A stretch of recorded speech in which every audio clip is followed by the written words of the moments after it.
Good morning, everyone. Say good morning, baby. Good morning.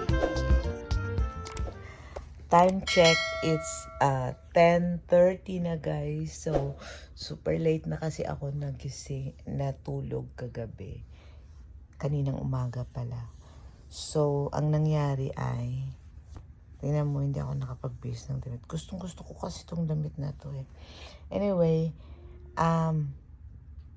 late na ako natulog. Tapos, si baby, panay pa ang gising every 3 hours. Kaya, ayun. So, gumising siya nung umalis si daddy ng 5:30. Tapos, bumalik siya sa tulog after dumede. So, gumising na naman siya. Ngayon lang, mga 10. O, diba? Binigyan niya ako ng chance na matulog. Nakakatuwa. Ayan, guys. So, masyadong nakakatuwa na siya kasi pagising niya, iiyak lang siya pag gutom na gutom. Pero pag hindi naman siya gutom, ayan lang siya, papadyak-padyak lang siya. Ayan. Ayan. So, katabi ko pala si baby matulog since na nag 2 weeks old siya. So, from newborn, dyan siya natutulog sa cot niya. Kaso lang, nahalata ko na parati siya nagva-vomit. Parati siya nagsusuka. So, pag nandyan siya, natatakot ako na baka hindi ko siya nakatagilid naman siya pero natatakot pa rin ako. Kasi pag nandito, pag naririnig ko na, parang maganon-ganon siya, inaano ko talaga agad siya, binubuhat ko siya or tinatagilid ko siya lalo or nilalagay ko siya sa balikat ko or dinadapa ko siya sa legs ko, parang ganun. So, ayun, maingay na siya, oh. So,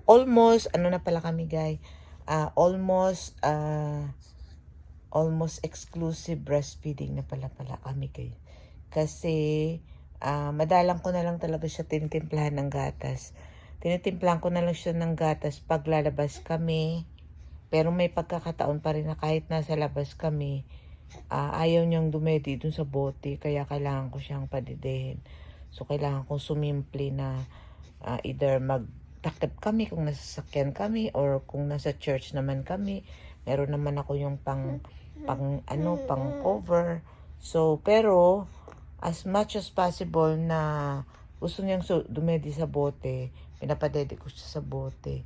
Kaso, ang problema naman, pag uwi ng bahay, grabe, sobrang sakit ng dibdib ko, guys. Ang tigas-tigas na Pero pag nasak naman niya, nagsasubside naman, pero masakit. Alam mo yung parang natanggalan ng gatas. Ang sakit nung dito. Tapos pala, isang tumatagas. So, buti na lang, meron tayong breast pad. Ayan. So, bumili ako ng parang ilang peraso yun. Madami. Parang 60 pieces yata yun. Tapos si daddy bumili din siya ng isang box. So, 2 box na. Kaya, tayo oversupply. Tingnan mo siya, oh. Ganyan lang siya. So, akala niya kinakaus. Ang problema lang, nakatingin siya sa screen. Ayan. So, dapat hindi ko ipapakita sa kanya. Di ba, baby? Kausapin natin. Good morning. Good morning, my baby love. How are you? So, ibabangon ko na siya, guys, kasi tanghali na. Ayan. So, mag-change diaper tayo. Tsaka, hindi ko muna siya paliliguan. Mamaya na lang. Anyway, dapat pinapaliguan ko na siya ng 9 a.m. paggising namin. Pero minsan, hindi naman. Minsan, pinapaliguan ko siya ng 1, 2. Tapos, bago na naman siya matulog, paliliguan ko na naman siya ulit. Kasi amoy lungad siya, amoy suka. Kasi minsan nasusukahan niya yung leeg niya. Kaya, dati, pinupunasan ko lang siya. Pero, napapansin ko, ang gustong-gusto niya sa tubig. Kaya, sa gabi, quick bath lang ginagawa ko sa kanya. So, ayan lang, guys. So, see you later. Ah. Tayo muna tayo. Exercise. Ayan. Nakatingin naman sa screen. Exercise.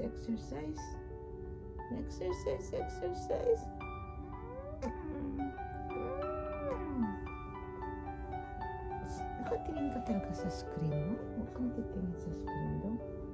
Ika, change muna tayo ng diaper.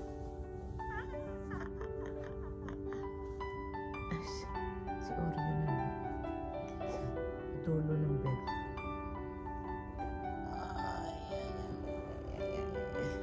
Change tayo ng diaper.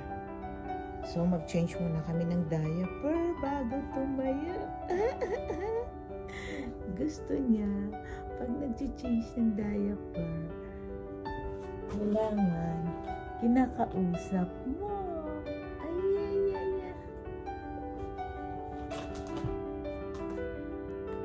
So, meron tayong tissue, diaper, wipes, at cream. Tinatabi ko na siya guys sa gabi pa lang. Kasi, so yung pagpapalit pala ng diaper guys, depende pag soak na. Ayan. Pero chinecheck ko naman siya. So, chinecheck ko siya na, ay, grabe naman yan. Uy, masyado ka namang ano. Uy, masyado ka. Ayan. Naku, huwag kang tumingin sa screen doon. Ay, may lamok. May nakita akong lamok. Wala, baka kagating ka ng lamok. Wala. Lakot, baka kagating ka ng lamok. Baka kagating ka ng lamok. Huwag natin ipakita yung birdie mo ha. Takpan natin. Ayan. Huwag natin ipakita yung birdie mo. Ha? Kailangan itago yung birdie. Kailangan walang makakita, di ba? Kailangan walang makakita. Secret po. Masyado siyang ano. Secret po. Secret po. Huwag po namin ipakita. Tago po yan. Ayan. So, yung pagpupups pala niya ay every other day. Hindi siya araw-araw nagpupups. Pero may mga time din naman na pag nag-poop siya sa araw na yun, 2 beses. Pero yung pangalawa, konting-konti na lang. Pero kahapon, grabe, sobrang dami. Umapaw. Pati yung damit niya nabasa. Diba? Kung nandito si Daddy habang naglilinis tayo kahapon, ako magsusuka yan. Opo. Ay.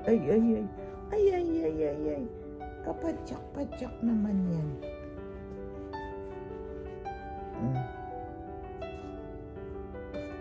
So, yung diaper na ginagamit namin, ang dami na namin diaper na nagamit guys. Almost, anuhin natin. Yung unang gamit namin ay Huggies. Nung nasa ospital kami, Huggies yung unang supply ko. Ang reason nun dahil ang Huggies ay paano ba? May nagbigay sa amin sa hospital.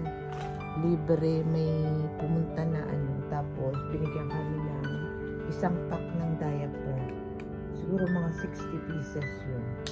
Tapos, sa bahay, meron akong Nuna, Pampers, mga bigay yun, Pampers, ano pa ba? Ay, nakalimutan ko na. Basta, Nuna ang alam ko, Nuna, Pampers. Baby. Ay, dito mo ilagay. Basta almost, ano pa ba? Ang dami kong diaper. Tapos may binigay pa si ate na galing kay madam. So, mga loose yun, ibig sabihin, natanggal sa pack. Pero tinignan ko naman, malinis pa naman siya, tsaka hindi pa naman siya parang na-open. So, ginamit ko siya. Sayang naman kasi, kesa bibili naman ako. So, hindi naman every 3 hours yung change ko sa kanya. Siguro every 6 hours na maliit siya. Ayan. So, hindi naman siya namumula yung ano niya, yung puwet niya, yung legs, yung hita niya. Pero hindi talaga siya guys nagka-rashes. So, sa awa ng Diyos, buti naman ganyan. Oh. So, ikaw talaga masyado kang ano ba yun? Ay, grabe naman yung dudong na yan. Uy, grabe naman ang dudong magpadyak-padyak. Uy. Oo. Dali na. Ay. Ang bagal kasi ni mami no? Ang bagal kasi si mami magpalit. Na. Huwag mo naman sipain yung tiyan ko, oy. Yung tiyan ko kasi namamanhid pa. Alam mo ba yun? So ayan na siya, guys. Oh. Tapos yung damit niya, meron siyang doble. Parating doble yung damit niya, guys. Oh, diba?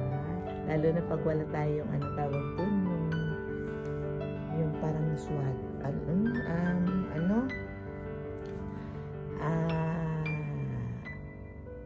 Nakalimutan ko na yung pangalan. Ano ba yun?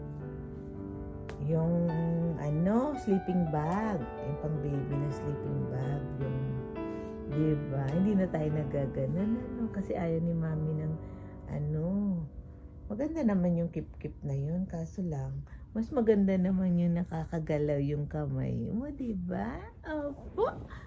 So tapos ayan na siya, diba? So medyo malaki yung damit niya, hindi naman malaki, eksakto lang, eksakto na kasi maano na siya madami na kaming damit na napag-anuhan. So marami na kaming isusoling damit kay Ate Dora kasi ang dami niyang pinahiram sa akin na damit ng kanyang apo. Ayan. So, see you later. Hindi naman nakatingin pa rin sa screen.